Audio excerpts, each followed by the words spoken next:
Carnival kye kikugira okwambala nga we wayambala. Ku Carnival sitaani nze nali njagala sitaani kankubuulira. Bw'oyimba because ebweru waliwo abayimbi be bayita aba gospel naye nga bayimba ku Yesu naye nga akunamye. Naye nga tukimanya okukunama kiri contrary to Bible kyeyogera. Bino ebya sitaani buli wogenda mu bulamu bwa celebritism ng'oyagala nnyo okufuuka omumanyifu ekirungi olina okissa ku bbali. Yeteeka ate mbuulirayo celebrity asinga mu nsi eno nga teyeeyambula. Tewali wekyawandiikibwa wonna mbu awo Yesu n'agenda mu kirombe ky'abamalaaya abulirireyo enjiri. Tekiriiwo. Era Yesu talumbangako. Yesu talumbangako bamalaaya. Bebajjanga. Bebajjanga era agamba mujje gye ndi nange naakola ki? N'abawummuza. Kati leka aboonoonye bajje naye ate tobalumba. Kati we bakubirayo eccupa nga balwana ng'ogamba kimbu naddengeze kuwulira kigambo.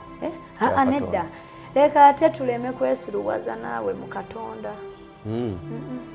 Akabi k'oyitanga akatono okgenda mu bbaala ke kagenda okukuviirako okunywa omwenge, ke kagenda okukuviirako obwenzi, ke kagenda okukuviirako obwamalaaya, ke kagenda okukuviirako ebisiyaga, ke kagenda okukuviirako ebintu bingi okitegeera. Koyita mbu kaŋŋenda bugenzi mu bbaala mbabulira enjiri. Temutulimba, toyina gw'ogenda siruwaza, tolumba mwonoonyi, wabula yimirira ebweru w'ebbaala nga toyingiddeeyo. Kwata akazindaalo, buulira ekigambo kya Mukama, bagenda kujja. Lwaki ebbaala ze mugendamu okubuulira enjiri ate babasasula okugendayo okuyimbirayo?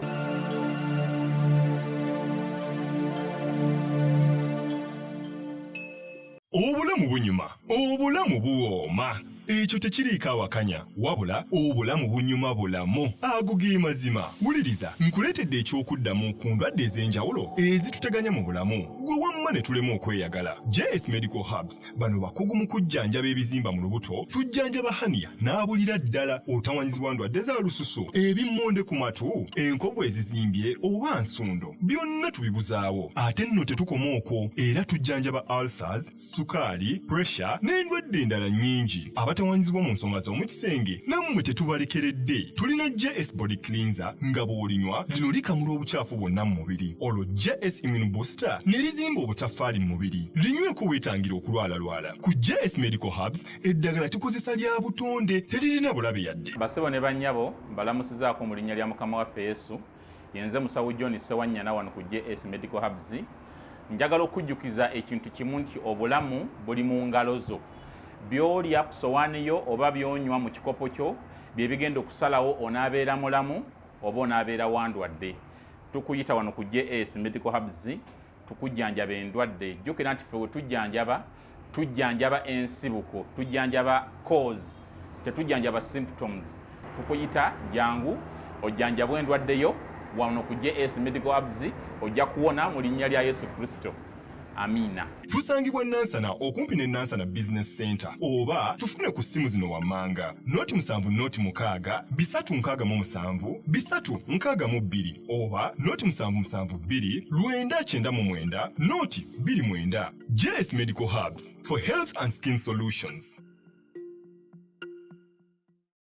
Ng'oyagala okumanya ebiriko tambula n'abaliko. Enzige ebuuka na nzige olaba n'abazungu baakiraba nti birds of the same feather. Kati nno nkuleetedde banywanyi bo mu nsonga zonna ezikwata ne tekinologiya. Yoshtech Services bw'ova ku bano ogenda kuwanga tto. Yoshtech Services be baliko. Oyagala kukuzimbira website oba application olina ekyakubulako mu system ya kompyuta yo, bano babinoonya ne babikomyawo oba kyewandiise data recovery. Tebakoma okwo. Yoshtech Services era bakuyamba okulaba ng'olina obukuumi ku bibanja bye ebya intaneti. Kiyite Cyber Security Services era nga bakanika ne computers. Bano nakugambye bannakinku mu tekinologi era nawe ayagala okwebuuza ku kintu kyonna ekikwatagana ne tekinologiya tukwaniriza. Oyagala cloud services, network services oba software development, naawe beekwate. Basangibwa Rubaga Road opposite Barbados Hotel okuliraana Trinity Christian Church. Bakubireko ku noti 7 519 715 oba noti 787 996 667. Yosh Tech Services, empowered by innovation. Okay, tubandiza mwenna aleba Unique Media. Gwali eyo gy'osinzira okulaba tukwagala nnyo era tugamba bugambi nti Mukama akutuwere omukisa. Samike gemanya agange Roland Serima ku kamera yaliko okulaba nga ate buli kimu kitambula nga ekirina okutambula. Mbebaza mwenna abalayikinga, abasharinga, abakomentinga mu komentinga ey'ekitiibwa nga bwe nabagamba nti wano tetuwemula, tetuvuma, tetutyoboola. So abakomentinga nga batugaidinga oba nga balina amagezi ge batuwa, balina kye bawabula, mwenna mbeebaza. Abaana abali mu biyumba, luli nabuuza lwaki babiyita biyumba ne baŋŋamba nti olw'okuba biba binene kyolaba babiyita biyumba. Mwenna tubeebaza.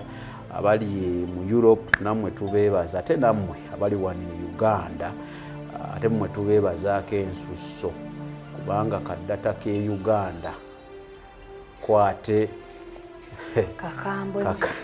kakambwe musomwe. Tubeebaliza ddala okulekawo channel ziri zonna eziriko ebirala mula bikola ki ne mujja wano. Channel eno tubeerako na information mu Luganda, bubaka. Tubeerako na bubaka bwe tulowooza nti bwongera ku mubiri gwa Kristo. So obubaka oli Mukama akumpeere omukisa. Charity ekyagenda mu maaso esobola okuba kweza ennamba ne tuba nga ate tukwatagana. Oba olinayo ngoye nnyingi nnyo tokyazambala zituwe, olinayo engatto nnyingi zituwe tozisuula, olinayo okusobola otugulirayo bokisi ya pads zituwe tutwalire abaana kubanga waliwo abaana gwe byolabanga ebitalina mugaso ku ggwe ate ku mulala kiyinza okuba ng'ekyamagero. Kale namba zezo ziri ku screen osobola okuba nga ate otukubirako. JS alina nsanaawo yadingira mu ddagala lya Habo. Gendayo oba olinamu pressure sukaali bikutawanya ng'omusajja oba omukyala byonna gendayo, ajja kubeera nga atakolako. Omusajja mulokole mukubireko, ajja kubeera nga ate mwogera bulungi naye omutegeeza ekikutawanya akujjanjabire ntusabe Katonda abeere nga ataakuwonya. Then Yoshtek ebintu byonna ebikwatagana ne computer ne software, olina software oyagala kuzimbira website, oyagala kukola app yaku app obeere nga business yo gitambuliza ku mutimbagano, byonna gendayo Yoshtek ajja kubeera nga ataakolako. Mpire kweza ennamba zolabye mu kalango ke. Kale olunaku olwaleero nina omugenyi wange. Abamu yinza oba mumumanyi, abamu temumumanyi, mugenda mutegeera. Nyinamu omukisa yeyanjule, then atuwe n'essaala, then after essaala then ndyoke nyanjule bye tugenda oba ntwogerako olunaku olwaleero.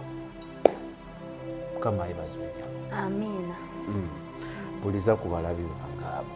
Abalabi ba Unique Media mbalamusiza nnyo. Amannya agange nze Esther. Eryo lyenjoko makofa naawe. Esther. Esther. Esther. Ndine Esther. Esther. Kale tusooka otuwe essaala nga sinaba kwanjula kigero bana tutambuliramu olunaku olwaleero. Amiina. Katusabe. Aye Katonda waffe omulungi, weebale nnyo akaseera kano k'otuwadde. Simbu olw'okumanya kwaffe oba olw'okutegeera kwaffe nti tuli wano, naye wakitegeka.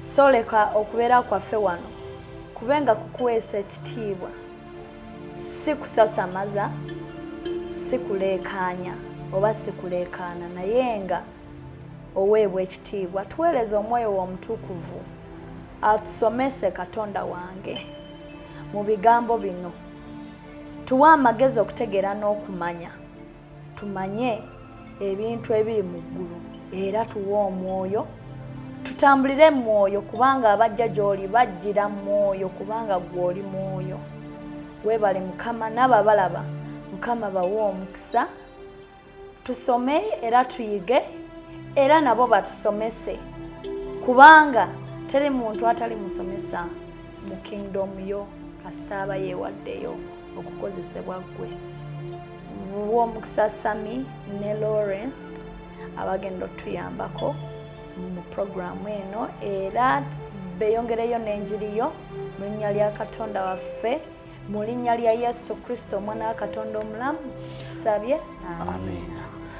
Kale nga sinaba kwanjula kigaba ntongerako badde nsaba Esther tuyambo ntono Esther yaani Esther kyendi kati Esther maama Esther mukyala w'omuntu omusajja ow'omwami omu bankuba embaga banyanjula era ndi mukyala w'omuntu oba ow'omwami wange manyi wookoma wali ennaku zino ensi yayonooneka olina okimalayo nti ow'omwami ate omu sina babiri omwami omu nina abaana basatu ndi mukyala mukozi wa bizinesi ate ndi mukyala kati ekisooka by the way kyembadde nina okugamba ndi mukyala ayagala ennyo Katonda kati naye luli nali saagala Katonda luli edda nali neita atheist abatakkiriza mu Katonda abatakkiriza nti Katonda gyali bale naye njala kwebuuza abantu abamu ebyaddala gye bali ate kyekyo kye nnali gwe ki ekyakuleetera okulowooza nti Katonda taliiyo ebiseera ebyo kubanga nali mwonoonyi nnyo nga kati kenzikiriza mbu gyali omusango gujja kunkwata gwe kyekyakugandanga kati wengamba taliiyo awo nkola buli kyenjagala oba nywedde mwenge gwenkanawa oba nyambadde kamini kenkanawa nga nze neematiza mulimbu Katonda gyali naye simbu sisuubira mbu atheist mbu tebakkiririza ddala mbu teri mu Katonda oyo asinga muntu maanyi naye nti waliwo biri by'oba okola nga toyagala nga okkiriza nti gyali oba ng'eyeesalira omusango naye kati kambuuze ekitegeeza ebikolwa ebyo ebibi bye wakolanga oba n'abalala bye bakola batannakyuka baba bakimanyi nti bakola bibi oba oba tomanyi bademanyi bakakatambala golaba kiryoke kati ekibi tekyava mu bayibuli eno nga bayibuli tenawandiikibwa ekibi kyaliwo lwaki mu byalo eyo mu nsokolo eyo eyo nabo bakimanyi nti okubba kibi bakiyigirawa nga ate tebamanyi na Katonda ne bayibuli tennajjayo nti nno mu ntandikwa ya buli kintu Katonda we yatonda ensi yateekawo nti obulungi bugavaninge okitegeera obubi bwe bulwanisa ekirungi kati eno bayibuli kutuyamba kubisomako naye nga n'abatamanyi Katonda bajjajja baffe nga bamissionary tebannajja walingawo akakiiko akagamba nti ttaka lya gundi walibbye kibi kati wekibanga ekibi tukimanyira mu Yesu mwokka ne mu bayibuli mwokka lwaki baali bamanyi ekibi so ekibi tekijja na bayibuli ekibi kyaliwo even before Bible kigambo kya Katonda kye yaleetera mu bantu abamu ne bawandiika tusobole okusoma okweyongerako amagezi okumanya okitegera naye nga kyo amateeka ga Katonda bwe bulungi kati era woba okola ekibi omanya naye nga amaaso gaba mazibe okuba kamini n'ogamba kankabambalire ekijja kijje naye ng'omanyi nti wonaayita wali ku stage ya boda so oba ne target wana mukwambala oba oyambala bwambazi kunyuma abamu bambala bwambazi kunyuma naye nanti toyinza kwenyumira mu nnyumba toyinza kugamba wetubeere wakati tufaayo oyambadde otya kyova olaba omuwala omusanga mu kkubo ng'anyumye yenna kiki naye n'omusanga ewuwe ng'ali mu binigina epalepale ebinene nga naye tasobola bifulumiramu ekitegeeza era waaliwo intention y'okunyuma target nga wekyogedde olumu twebuzabuza mbu nenyumira nze kale ne mu nnyumba wetekako kameekapuko yambala akagoye kakalungi beera mu nnyumba oleme fuluma tekiriyo kizibu era obeera mu bibyo oba ogenda fulumamu olyoka weefaako kapafyumu biki kakati leero sijja nnyo kgenda nnyo mu your life before tusobola gigendamu a little bit because bayinza okugamba ono wayogera ku ebyo wakati nze Esther gwe mmanyi ne gwe nasomako mulalαμukko ku gwe ndaba kati kwono era nkiwa oli wasanga ono amwegaana bayinza okwekuba kituufu Esther oli we yakoleranga biri kyekyamupuushinga ngennyo kuba amushuwa kati byokola kati ekikupushinga Katonda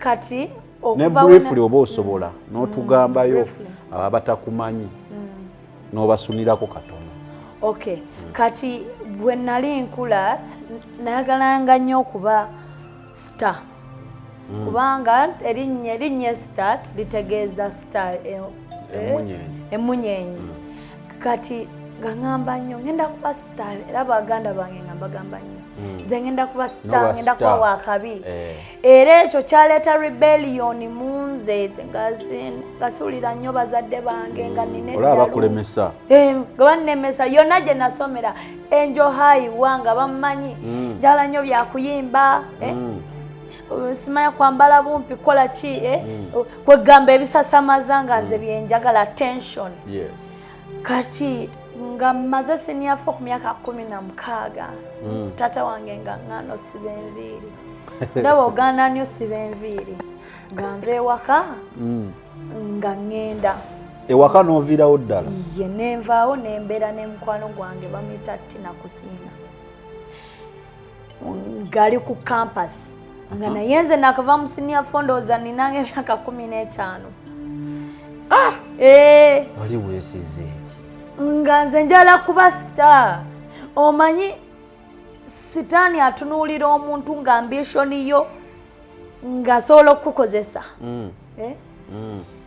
ng'akiwulira njala kuba star tonaŋŋaana tata wange nze twakula tetwambala mpale takukkiriza kwambala skati nyimpi neya siriiti wadde empanvu nga tagikukkiriza bwe ngolaba bikucyankalanya oleeta kwani amateeka ago kati kanve ewuwo mbyambalira eri kati ate nengwa mu bakwano bange nga bo bali ku campus ne tutandika okuba gundi campus night ng'owasiniafo nga bankolera fake ID anti kyebalina okubuuza nga kati wayingiranga otya mu bifo ebyo ku myaka emito fake ID kati abantu abasobola okujjukira eyo story emyaka gyange Nubian Lee yandabako mwejo emyaka nga nkyali muto ne Bobby ne Kamiri omugenzi K47 anyway abayimbi abaaliko mwezi ezo ennaku so nga tutandika clubbinga long story short nga nkwatagana ne Chameleone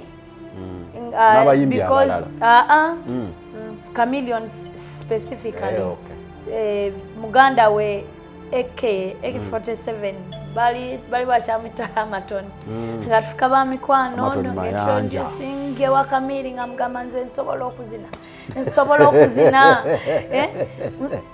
nze nzina amazina nenga wali muzinyi nnyo okusomero era bwe nasoma nabo bonna bakimanyi so awali nali entertainer nali sewayiriza nga tendi mujagujagu nga tendi katono keeru kati nga banyamba mukyala we because sign nnyo wakubeera mukyala we nantekinga in era omukyala oyo mwebaza Daniela Atimu yafuka mama wange obulungi ng'ogyeko tata wange bye yanjigiriza kubanga tata wange mu bukambwe yampa omusingi siwemula nnyo kale okujjaku waliwo wenatuuka nga njogera ebiwemu by'oluzungu ebyoluzungu tulabooza si bibi nnyo naye bino ebyoluganda bino sibiwemulangako nze kubanga tata wange nga yantikamu ogwo omusingi kati ng'ovudde ku tata wange mukyala oba eyali kati eyali mukyala w'omuyimbi Jose Chameleone mukyala Atimu Daniela ayanyamba oyo mukyala mukama muwa omukisa mukyala mulungi nnyo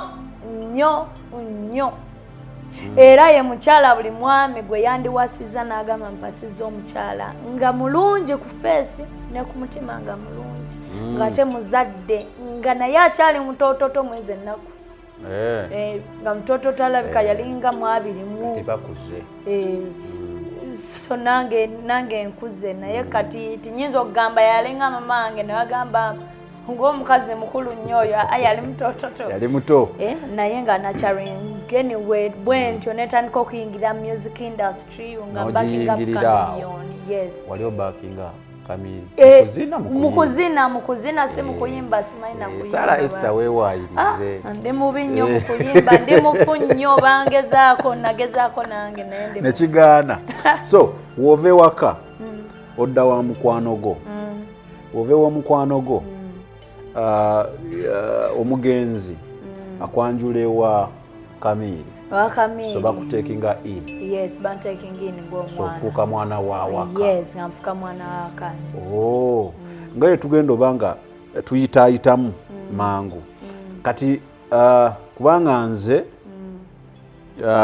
nkutegerera nnyo ku Big Brother ne amawulire ge watukolera ku Kampala Carnival ndowooza eyasembayo si eyasembayo era Big Brother tugenda tutya Big Brother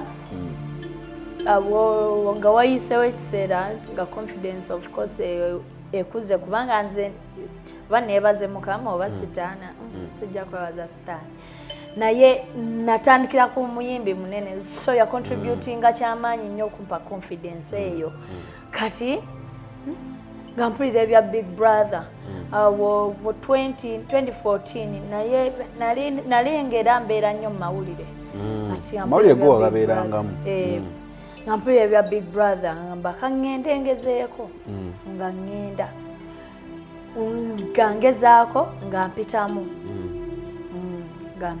ng'ogenda mu house nga ŋŋenda mu ki naye tewalwayo saalwayo nali rebellious nnyo wagaana amateeka nali rebellious nnyo ndowooza ne mu kisa kya Big Brother natansuwinga nakunsuwinga because I believe ne mu contracts najimenya mu bimu musayininga contract osayininga badde manyi bya kugenda kukola oba muzita interview simanyi ogenda mu interview nyingi ng'ogenze mu house ogenda mu interview za wanene Uganda bakulinyisa bakutwala dda mu South Africa n'okola interview kati eyo woogigwa todda ate mu house kati awo woogituuka nga ogenda mu house sawa wonna wabaawo sayininga awo wali nga bakulonze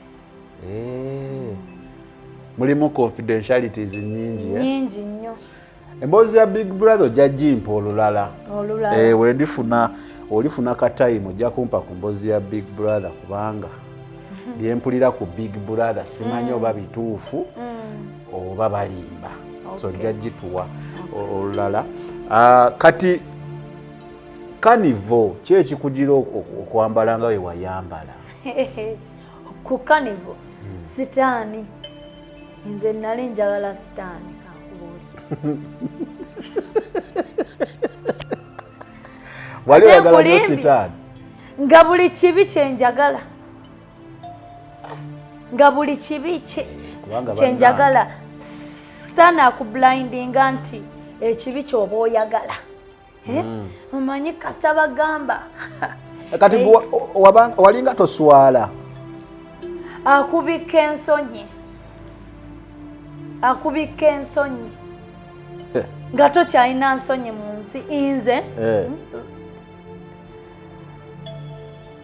I think nali sikyasobola okuggyako okweyambula obukunya kyo nali sikisobola n'okulaga amabeere gange kubanga nali manyi nina taata wange ate wanandaba ebyo kijja muyisa bubi naye we nali natuuka nze nali manyi weŋŋenda ngera mbaze by 2018-19 nja kuba mu America nga bansayininze ng'obulamu bwange mbumanyi naye bino ebya sitaani buli wogenda mu bulamu bwa celebritism ng'oyagala nnyo okufuuka omumanyifu ekirungi olina okissa ku bbali yeteeka ate mbuulirayo celebrity asinga mu nsi eno nga teyeeyambula sinnamulaba taliyo naye tukwata ekirungi ne tukifuula ekibi ne kifuuka mukwano gwaffe nti nno naye we tutuuse awo nno by force ensi by the way kyembagamba nze mbadde mu bulamu bungi era manyi ba celebrities bangi abaawano mu Uganda n'ab'ebweru. Let me tell you one thing, Sammy. Buli step gy'oyingira mu bwa celebrity waliwo ky'olina okwetikka ekibi. Buli step gy'okoma okwambuka n'ebibi ennyo by'olina okukola gye byeyongera okusigalayo waggulu. Nze njala ompeeyo omuntu era bano bambi abayimba obuyimba nga bampisa nnyo abo tebatutumuka tebasobola naye bano oba batutumuka mangu osegeera laga sikiini kola bwoti omuyimbi asinga mu nsi okumanyika Beyonce yasinga okulaga omubiri era wano tuli kukonvinsinga abaana baffe nabo bayambale we batyo. Mbiraba betuyita ba celebrities bano e Uganda mbiraba omwana najja nga ayambadde gikomeno oyo ye star oyo gwe bateeka ku TV oyo w'amaanyi oyo gwe bagirambu abaana batunuulire omwana n'atula ku TV ng'ayagala kubeera nga gundi. Yes, because mainstream media and mainstream media ekozesebwa sitaani. It might not be directly mbubala wa sitaani kubanga nze nga we nagambako before togenda kujja omumatize nti walaba sitaani kizibu nnyo. Lwaki? Kubanga gye natuuka yonna gye natuuka salaba ku sitaani ng'ate ku bintu bye nakola nalina okulaba sitaani singa bamulaba ku bintu bye nakola nalina olaba sitaani naye simulabangako. Ng'oyagala okumanya ebiriko tambula Ebola n'abaliko enzige ebuuka na nzige olaba n'abazungu baakiraba nti birds of the same feather kati nno nkuleetedde banywanyi bo mu nsonga zonna ezikwata ne tekinologiya. Yoshtech Services bw'ova ku bano ogenda kuwangatto. Yoshtech Services be baliko oyagala kukuzimbira website oba application olina ekyakubulako mu sisitimu ya kompyuta yo bano babinoonya ne babikomyawo oba kyewandiise data recovery tebakoma okwo. Yoshtech Services era bakuyamba okulaba ng'olina obukuumi ku bibanja bye ebya intaneti kiyite cyber security services era nga bakanika ne computers. Bano nakugambye bannakinku mu tekinologi era nawe ayagala okwebuuza ku kintu kyonna ekikwatagana ne tekinologiya tukwaniriza. Oyagala cloud services, network services oba software development naawe beekwate. Basangibwa Rubaga Road opposite Barbados Hotel okuliraana Trinity Christian Church. Bakubireko ku 07 5 519 oba 0787 996 67. Yoshtech Services, empowered by innovation. Mbadde nkusaba ojja kunfunirayo time. Manyi oba bize naye ojja kunfunirayo time. Tunyumye olugendo lwo nga tetubuusebuuse nnyo kubanga ebibuuzo bingi byenkyayina about bye twogeddeko akatono okutegeera. Ayagala okumanya ebisinga ku Esther gwe genda ku intaneti muteekemu naawe ate tebiriiyo njagala kati bammanyire wano naye it's okay. Andi kyeŋŋamba tuyinza obujulizi bwange kyengezaako okugamba nti we tugenda mu lugendo lwo na biki bye wayiga byeyagala okutegeeza abantu abo biwanvu nti tuyinza okumaliza nti tuze okwogerako leero tetukyogeddeko kyengezaako okugamba wakati era ekibuuzo kinandizizaako nandigwe naye kati ebbanga lye wabeerayo gwe mulimu ky'omukulu gwe wali okola mu kampu y'omukulu toyimba nali dansa kale wali dansa naye era ebiseera bye wagenderamu badansi ebiseera ebyo mu Uganda baye tebannaba kufuna nnyo gundi kati wabeerangayo bubeezi. My dear, omanyi ssente ze nakola Kamilioni gwe mulaba wano Sami olina emyaka emeka olabika oli mu 2 Kamilioni wedda my dear nga n'okuba olaba kati sijja kwogera mannya waliwo omuyimbi kati omunene gwe tuyina yamwolezanga emmotoka naye wadde okwoza emmotoka ng'ofuna ssente okitegeera Kamilioni wedda twagendanga ng'oyita mu kifo ng'abantu beerippira ku mmotoka ye nga tukuba ekivvulu ne mubeerayo omwezi mulamba nga muva e Nateete ne mugenda ekitundu ekiddako Masaka ne musala ensalo ya boda ne mugenda mu Sendala mu Tanzania kati Sami ngamba ne we baba baali bansasula $5,000 seere mmeka gye bankola ate era ebiseera ebyo zaalinga nnyingi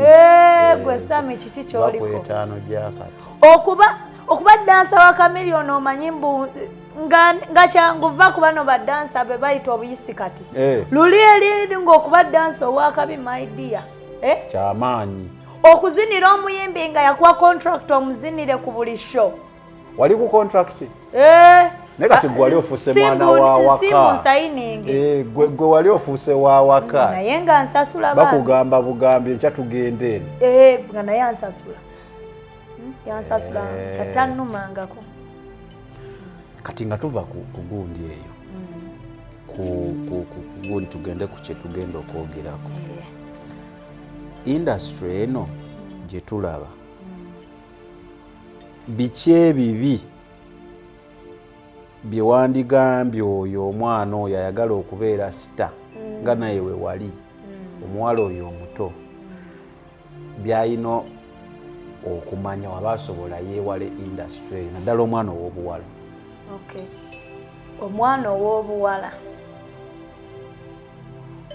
buli kyolaba ku ngulu kino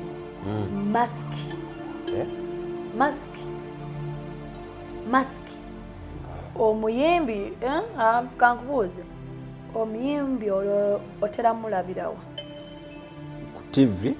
Thank you kati. Na ku maybe ne ku concert. Aha. Kati omanyi ku TV omulabira mu videos. Videos ze. Omanye ebbanga ly'abasondedde ssente ezizokola video. Ate ennaku nze ndaba bafulumya buli kaseera abasinga ssente bazirina. Ennaku tebazirina abasinga naawe. Akwesudia. Tebazirina abasinga. Tebazirina yina ate omwana omuwala mu music yabonaabona nnyo baaba. Kubanga nze kale saali nnyo muyimbi naye wabeerangamu. Omanya bw'ojja nga talina kasente. Bagenda muyisaamu olujegere. Bonna. Banange twekaze naye mumanyi abayimbi mbamanyi. Bakuyisaamu olujegere. Bw'oba toyinaako ssente oba ova mu famire engagga. Guba mubiri gwo. Kubanga kankubuuze Sami. Bayimbe bameka abawala ng'obalaba ne bizinensi ez'endala nga tannavaayo tuve kuba n'abatutumufu. Tewali. Nga na bizinensi. Era lyagamba nze kati okuyimba kwentunuulidde. Bizinensi. Naye nga ne show mu wiiki tafunayo wadde n'emu. Ezimulisa azijjawa. Ekyo kibuuzi. Ezimu ambaza azijjawa. Ez'enviri azijjawa. Kati waaba talina zimuliisa eza studio agenda zijjawa. Either mbasajja oba producer yennyini okukimukolera obukolezi. Nga favor. This is reality. Sigenda kujja nsabe producer kunkolera luyimba naye njagala kulabula. Abazadde bonna abali eyo cause kati nange ndi muzadde. Abazadde bonna abali eyo ng'opushinga omwana waabe muyimbi. Tomanyi challenges zirimu. Tomanyi challenges zirimu. Gonkanze. Tomanyi. Maama nnyabo buli step gy'otandika mu entertainment industry todda mabega. Bw'otandika ne manager ng'akukozesezza oyo aba akumaze tolidda mabega kukyejjako. Abakukozesezza kiwedde. Oyo akugamba olina eddoboozi ddungi osobola oyimba. Bambi abayimbi ebintu bino muveeyokko mubyogereko muyambe that oyo omwana ajja mu music. Tebatta akatale. Oyo omwana ajja mu music ategeere si kyangu. Abamu kale tebeetunze bonna. Naye era balina hustles ze bayiseemu. Jangu ozoogereko omwana ajje ng'amanyi ti nno waliwo wali abatega ebibatu bakoze ntya otegera ebibatu bingi. Bagamba waliwo ababa n'obuliri mu situdiyo. Kale kati kyekikundeesezza ekyo omulamwa gwe tugendako. Ebibatu bisinga ttale. Abaana batega ebibatu bati. Manager atega, producer atega. Owa video atega. Ne promoter atega. Owa radio n'atega. Owa radio atega. Owa TV n'atega. Kati ne ba YouTuber batega. Banna. Ndawa. TikTok batega. Nalo wa TikTok wakutega ekibatu. Nawe nokkiriza obaako ekikyamu ku mutwe TikTok. Kale. Kakati. Njagala eyo tuyiseeyo okulaga abantu bano nti you have the moral authority to talk about what we are going to discuss. Kubanga obabaddemu olabye ebikolebwamu ate si kubiraba obibaddemu ng'otegeera sosobola okumanya omuyimbi ono waayita wano afulumira wano. Wakugamba nti ngenze left mutegere ku right. Okitegedde. Kati tufunye obuzibu nti abayimbi baffe aba gospel nekya gospel jakinyira kubadde okinyira mwana of camera n'engamba waayi ffe tuwooza kimu gospel music. Abayimbi baffe aba gospel twesanze nga tewakyaliwo njawulo nnyo nnene eyawula nti ono wa gospel oba ono wansi muneeyisa mu njogera ekiyinza okwawula nti maybe kuwulira luyimba nti ono ayimba ku Yesu ono ayimba kino. Ennyimba ze tufulumya kati nazo ogenda okwesanga nga tezikya oli agamba nosanga omuntu ng'agamba ennyimba z'oyo yayimbanga bulungi ennyimba ziri ez'edda naye ezaakati sizitegeera. Recently nalabye omusumba Pastor Wilson Mugembe sijja tyamwogera kuba kiri mu public domain nabirabye ku TikTok ng'agamba nti bamuvuma nti bwe yayimbanga bulungi edda ennyimba zaalimu mukama edda naye ezaakati mbu tebinyuma mbwayimba bya kisiru. In fact we yagambye nti bamugamba ale kati oyimba bya kisiru pa musumba. Twatuukawo tutya ebyekisiru mu context y'ensi oba eri spiritual byakisiru anti nze nkugamba ngeri gye yayogedde because I'm also I've been listening to Pastor Bugembe's music oli owedda tho so tuleme kwebuzaabuza tuleme kwebuzaabuza ng'akola susu nga wanaaba owulidde enyimba the word gospel kitegeeza okubuulira ekigambo kya Yesu Kristo okuportrayinga character ya Yesu Kristo n'ogibuulira abantu kyali kiki kyali okitegeera era omusajja ayimba za gospel era mu zonna zayimba ne zino zebavuma mbu za kisiru Esther era aportrayinga ekyo era alaga Katonda ebirungi byakola omwesiga nanti era ne Bayibuli egamba nti nno simanyi nnyo zayimba kati nga we yagambye nti bazimba okuva waggulu okutuuka wansi abamu ku ffe tetuzimanyi kozi nze simanyi naleeta esonga lwaki waliwo wenatuuka nga spiritually sikyazitegeera zino spiritually naye nga mu bigambo by'ensi nga nnyinza okuzitegeera naye because sikyayagala kubeera nnyo mu nsi sezimu nenzeewala kubanga Bayibuli egamba si buli agamba nti Lord will enter the kingdom of God. Si buli agamba Yesu aliyingira obwakabaka bwa Katonda. Okitegeera kati gwe okuzaamu ekigambo Yesu sigamba ye specifically kubanga kati si kyamulondoola okitegeera simumanyi nnyo so ngamba in a general context okitegeera nti nno si buli assa Yesu mu nnyimba ze nti naaba ayimbye ku Yesu owannamaddala okwogera erinnya Yesu kubanga mu Mexico eyo mu Latina countries bangi batumya abantu baabwe Yesu Jesus Yesusi omusambi wa kapiira bamuyita Jesus ayinza okuba ayimba ku Jesus oyo nga tali kuno waffe kubanga ate bw'oyimba because ebweru waliwo abayimbi be bayita aba gospel naye nga bayimba ku Yesu naye nga akunamye naye nga tukimanya okukunama kiri contrary to Bible kyeyogera okunama kiri eno kufa left okuba decent kiri eno kufa right being good and God's principles far left being evil and Satan's principles kati wojja n'okunama naye ng'oyimba ku Yesu olwo tukuyite muyimbi wa gospel ekyo ekibuuzo nkibawadde mu kyebuuze really tugamba oli omuyimbi yayimbye gospel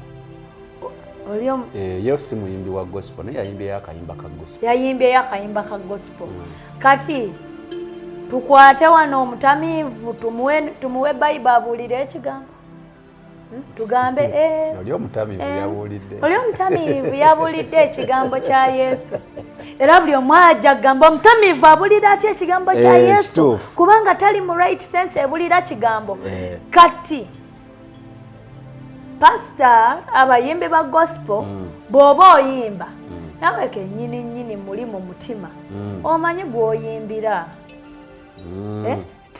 temusiruwaza nsi ate tuleme kwebuzaabuza naffe kennyini abantu it is even embarrassing to God kyabuswavu nnyo eri Katonda okutandika okumugamba nti okudebatinga mbu ani ayimbira Katonda abantu kasita baleetamu ebituli mu kigambo kya Katonda bizibe kola ekituufu. Weebuuze lwaki boogera bati kati. Weebuuze lwaki boogera kati. Ate abantu okumanya oluyimba lw'okuva ku kigambo we kitandikidde okutuuka ku kisembayo. That is being popular. Aha. Omuntu bwe tutambula babiri waneeno ku kkubo. Gwe ng'oli bukunya. Nze nga nnyambadde. Ani anaasasamaza? Era gwe ali obukunya. Ani gwe banaagoberera ennyo abantu? Ali obukunya. Kati okugoberera n'okumanya ennyimba zo tekitegeeza mbu oyimba bituufu.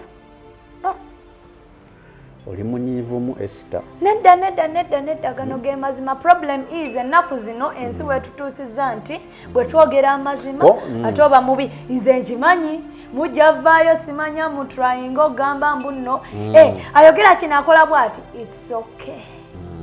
Naye gwe nga tonnavaayo kwogera bya kisiru ogenda kuba mu maaso ga Mukama bwogu omu nga tonnavaayo kunyiga kasimuko ne buddata bwo ogenda kuba mu maaso ga Mukama bwogu bwomu. Bw'oba okozesa ddata wo mukozese mu bulungi. Yes. Tokozesa kuvuma kuvoola kukola ki nze gw'ovoola tekigenda kunnuma bayirawe era tolina woogenda kunnumya. Naye Bayibuli egamba buli kigambo kye twogera kiwandiikibwa. Okitegeera? Era nange nejjusa bye nnakola edda. Ne ŋŋamba abaana bange bagenda kukula balabe maama waabwe yali kanivo nga yambadde bw'ati. Ate bannanga Abakristaayo. Abakristaayo kino kankyogere. Mugenda mugugulinge mugyayo ebifaananyi byange. It is all right. Eyo testimony yange by the way Mukama janjije. Kitali kibi. Testimony tebambi. Era nze kuva gyembadde nzize njogera nali mukozi wa bibi era nkyali right now. Naye ate I'm not blind. I'm not spiritually blind. Nti nno kati tojja kunsanga nga nnyambadde lumini mpita waawo. Kubanga ate Katonda yagula amaaso gange nandaga ebibi ebiri mu kwambala mini. Esther, empewo egenda kufuuwa. Kati mpulira obulumi minga ng'empewo enfuuye luli nakambalanga. Muganda wange nentula ku booda nga n'enkuba eva ttonnya naye nga tonnyumiza mpewo. Naye ng'oba ogiwulira. Sijjukira nali ngiwulira n'ogiwulira.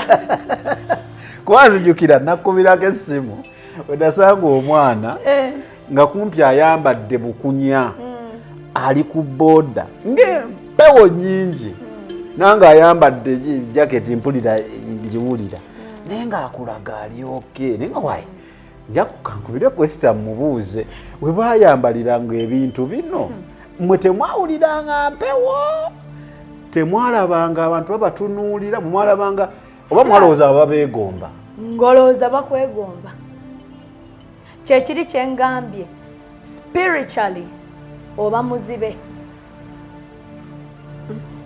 muzibe nnyo nga gw'olaba buli akutunuulira akwegomba.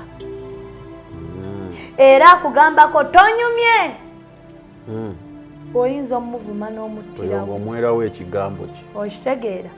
Naye nga pwalayi mu mazima amatuufu sijjukirako kuwulira mpewo. Naye kati ate ne mu lukoma eno nenjiwulira. Ekitegeeza sitaani akubikkako ettundubaale. Obulamu bunyuma, obulamu buwooma. Ekyo tekiriiko awakanya wabula obulamu bunyuma bulamu agugi mazima. Wuliriza nkuleetedde ekyokuddamu ku ndwadde ez'enjawulo ezituteganya mu bulamu gwe wamma ne tulema okweyagala. JS Medical Hubs bano bakugu mu kujjanjaba ebizimba mu lubuto, tujjanjaba hania n'abulira ddala otawanyizibwa ndwadde za lususu, ebimmonde ku matu, enkovu ezizimbye oba nsundo, byonna tubibuzaawo. Ate nno tetukoma okwo, era tujjanjaba ulcers, sukaali, pressure n'endwadde endala nnyingi. Abatawanyizibwa mu nsonga z'omukisenge nammwe tetubalekeredde. Tulina JS Body Cleanser nga bw'olinywa lino likamula obucaafu bwonna mu mubiri. Olwo JS Immune Booster ne lizimba obutafaali mu mubiri. Linyweko weetangira okulwalalwala. Ku JS Medical Hubs eddagala tukozesa lya butonde teririna bulabe yadde. Basebo ne bannyabo mbalamusizaako mu linnya lya Mukama waffe Yesu. yenze musawo John Sewanyana wano ku JS Medical Hubs. Njagala okujjukiza ekintu kimu nti obulamu buli mu ngalo zo. Byolya ku sowaani yo oba byonywa mu kikopo kyo bye bigenda okusalawo onaabeera mulamu oba onaabeera wandwadde.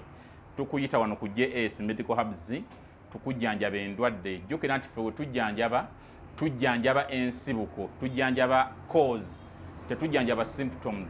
Tukuyita jangu ojjanjabwa endwadde yo wano ku JS Medical Hubs ojja kuwona mu linnya lya Yesu Kristo. Amina. Tusangibwa Nansana okumpi ne Nansana Business Center oba tufune ku simu zino wammanga noti 7 bisatu nkaga mu 7 bisatu nkaga mu 2 oba noti 772 999 noti 29. JS Medical Hubs for health and skin solutions. Poliisi bwe yajja ku Carnival gwali owulira otya? Ng'ekujjawo. Nedda kati bakikwata bubi. Bwe najja ku Carnival natuuka ku Carnival nze kati Carnival ze nali mbaddeko ng'abaana bambala bwe batyo ez'ebweru ebyaddala. Kati bwe najja wano nalaba abantu bali mu biteeteeyi, abantu bali mu bino bya African wear babiyita batya? Ebitengi. Abantu bali mu jini ng'olabira ddala ti nali n'omuwala oba omukyala bamuyita Judith Hard ne mugamba tufune poliisi etukuumi kubanga wano tetugenda yitawo nga waliwo abafumba obutogo waliwo wenatandika wenti otambula walalalala kiri kyekugambye okusasamaza tewali by the way muntu yanjijawo bukedde nkugambye mainstream media twesiga nnyo some platforms naye nga zoogera ate za bulimba because akankwasa yazze ne bamugjawo abapoliisi kijja kukola amawulire kyekyo kye bayogera naye teri poliisi yanjijawo yali enkuuma era nentuuka mu tenti ya Bell bulungi ne Bell nempeereza n'abakumi nga n'oyo wa poliisi tamala Bell netuweereza ba bodyguards byonna mbyogera wano bakukuuma olw'okuba oyambadde bubi nga nyambadde bubi nnyo nga tebakiraba era weŋŋambira togenda kuŋŋamba mbu byenjogerako sibimanyi because kirabika bonna abakunami ab'ennaku zino kyaleka bayigira nakunze kati lindako abakuleetera abakuumi nga tasobola kugamba tuguleyo wali olugoye tukubikkeko nanti kyekyo ekitunda mu Carnival the more drinks people bought is the more money that tent made. Kati walingawo Bell, walingangawo Pilsner, kati bayitanga ba celebrities baabwe battracting a crowd eyegula ebbiya wabwe bepromoting wabakolerako olwo kwaliko guy that time Niyo weyajjira Niyo ngajja yeah that is the time that is the time naye abantu bagwenyufu by the way abantu abamu bagwenyufu that timwe kyemulowooza mbu poliisi yandinjijewo ngenjijawo enti anti nze nalaba kubanga bye baagalira ddala ebyo era amawulire nze nali nno mmanyi wajja maybe abantu ne bakyankalana ne baagala okubuukira poliisi n'ekujjawo tewali n'omu yambuukira baali bantendereza oli w'amaanyi Rihanna lwaki twagala nnyo ekibi ebirungi singa nagira mu Gomesi buli omu yandinvumye naye ekibi baali bakyagala nnyo kati we waddayo ewaka wali mu mutima owulira ki tukikubye tewali kye nali mpulira wadde kubanga kyali nnomo nkugambye woba mu sitaani ebibi biba nnomo kyova olaba wano wendi by the way nze saagala kibi ate nga njagala nnyo omwonoonyi wembadde nzija kaakati kiri tuba tukimaze ekyogerako ekya music and what still abayimbi baffe babeera nnyo ne bano be tuyita ab'ensi. Ogambye oyagala nnyo omwonoonyi. Lwaki bavumibwa oba lwaki bakritisizingibwa abalokole nti babeera nnyo n'ababi ate nga naawe kuba tukitwale kale ab'ensi be boonoonyi.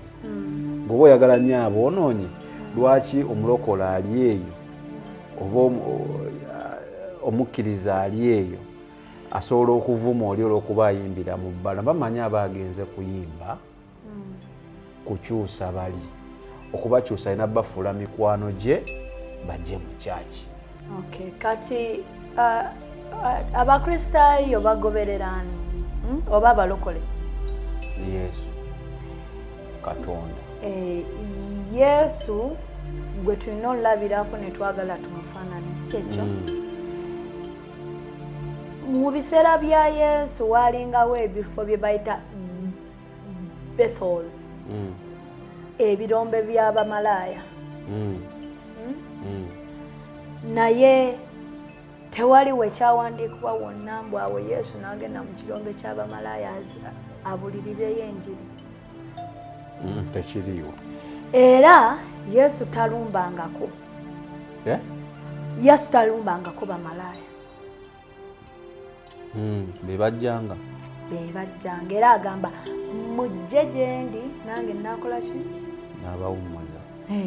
Kati leka aboonoonyi bajje naye ate tobalumba. Kati we bakubirayo eccupa nga balwana ng'ogamba kimbu naddengeze kuwulira kigambo. Nedda leka ate tuleme kwesiruwaza naawe mu Katonda. Bale manyi Yesu aba yajjirira boonoonyi. Yabajjirira. Kyola tubalumba. Yabajjirira bulungi nnyo naye tabalumba. Yesu kye kino kye yakola. Yajja n'ateeka ssente mu bbanka nga bwe bulokozi. N'agamba buli anaagenda mu bbanka n'aclaiminga ssente ezo, buli anajja gye ndi n'aclaiminga obulokozi. Yesu ye bbanka. Buli anajjanga gye ndi n'aclaiminga obulokozi n'abumuwanga. Buli anaagenda mu bbanka n'aclaiminga ssente ezo n'azimuwa. Bantu bameka abafudde nga ne mukyala we tamanyi mbu alina ssente mu bbanka, ebbanka enoonya mukyala we. Mukyala ono yalina okugenda eri n'aziclaiminga, right? Kati aboonoonyi balina kujja mu bbanka baclaiminga obulokozi. Abula bbanka tegendangako ng'enoonya. Bannange tulina obukadde 10 bwa gundi aluliddawa. Bannange nina obukadde bwa 10. Ye gwe ogenda n'oclaiming. Nga ne bbanka mulinayo obukadde bwange 10. Kati the Bible says kino nkiwulira nnyo ng'abantu bakyogera. Buli mukama wagamba surely I say unto you. Abakitegeeza kitegeeza abakitegeeza yagamba Adamu ne Eva kasita mulya ku guno omuti, if you eat of this fruit you will surely die. Awo ategeeza akitegeeza surely die. Ekibi kye baakola kitono nnyo ku bibi ebikolebwa kati. Naye okimanyi nti okulya ku kibala kyekyavaako bino ebibi byonna bye tukola. Kulya ekibala. Kulya ekibala kyolabanga okulya ekibala Katonda yandibasonyiye. Naye ye wagamba nti tokola kino n'okikola oba tokyali ku sayidi ye. Oba omujeemedde. Kati akabi k'oyitanga akatono okgenda mu bbaala ke kagenda okukuviirako okunywa omwenge, ke kagenda okukuviirako obwenzi, ke kagenda okukuviirako obwamalaaya, ke kagenda okukuviirako ebisiyaga, ke kagenda okukuviirako ebintu bingi. Okitegeera koyita mbu kaŋŋenda bugenzi mu bbaala mbabulira enjiri. Temutulimba, toyina gw'ogenda siruwaza, tolumba mwonoonyi, wabula yimirira ebweru w'ebbaala nga toyingiddeeyo. Kwata akazindaalo, buulira ekigambo kya Mukama bagenda kujja. Lwaki ebbaala ze mugendamu okubuulira enjiri ate babasasula okugendayo okuyimbirayo? Ebyo by'owulidde oba ebyogeddwa mu episode eno si birowoozo bya Unique Media nga channel awamu n'abagikulira, wabula birowoozo by'abantu ssekinnoomu mu kiti kyabwe.